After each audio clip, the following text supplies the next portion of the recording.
What's going on, guys? Danny here from Metal Couch, and we're back with the Iron Maiden discography. We're now entering a new era of Maiden, where in the new millennium, Maiden has taken a very different direction from previous albums. Bruce Dickinson and Adrian Smith are back in the band, and they didn't get rid of Yannick Gers, which I'm really happy for that because he's actually a good guitarist, probably one of the best parts about Maiden in the 90s.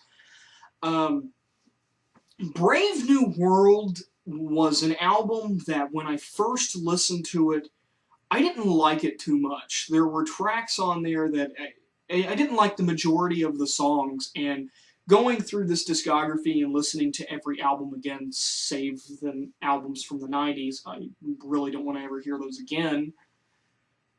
I have a new appreciation for Brave New World, and I guess I appreciate it more as a return to form to Maiden than I did in the past. In the past, the only tracks I really enjoyed were The Wicker Man, the title track, and Ghost of the Navigator. Now having listened to this album again, I don't really think that there is a weak track on this album. It seems like Maiden quit in the early 90s and the whole Blaze Bayley thing happened, but it's like it pretends like nothing, like there's this giant gap, almost like as if they never left, but they just didn't crank anything out for almost a decade, and they just came right back in and decided to take a new direction. This new direction is mostly in terms of sound. With the sound on this album, the lead guitar has this very distinctive tone to it. It definitely sticks out like any lead tone really should. But what I mean by that is that it's such a stark contrast to the rhythm tone that like when a solo kicks in, you know it's the solo. That's how distinctive of a sound it is. And with that being said, I love the audio production on this album. Drums sound extremely authentic, almost as if you are there in the room, except without the deafening noise that you would get from being in an enclosed space with a drummer. I have a new appreciation for this album. If you would have asked me about a year ago what I would have given this, I probably would have given it like a 6. But now, having listened to it and given it a more appreciative approach to it, with the Ghost of the Navigator, Brave New World, The Fallen Angel, Dream of Mirrors, Out of the Silent Planet, The Thin Line Between Love and Hate. I mean, all of these tracks are good. They're at least good. I should put it that way. There are tracks that are, of course, weaker than others. Probably the weakest track I would say on this album is Blood Brothers. It's my opinion, though. I really do like the Nomad, but I feel that it kind of trails a little too long than it should. There's probably about 3 minutes of that could be cut off, and I mean it's a 9-minute long track. But again, and I'm not saying that it's bad. It's just that there are some points on this album where it kind of drags a bit, but then the next track would kick in and just it would make up for it. I mean, with the Nomad, you go into Out of the Silent Planet, which is a pretty fast-paced, awesome song. With Blood Brothers, you go into The Mercenary, which is another awesome song.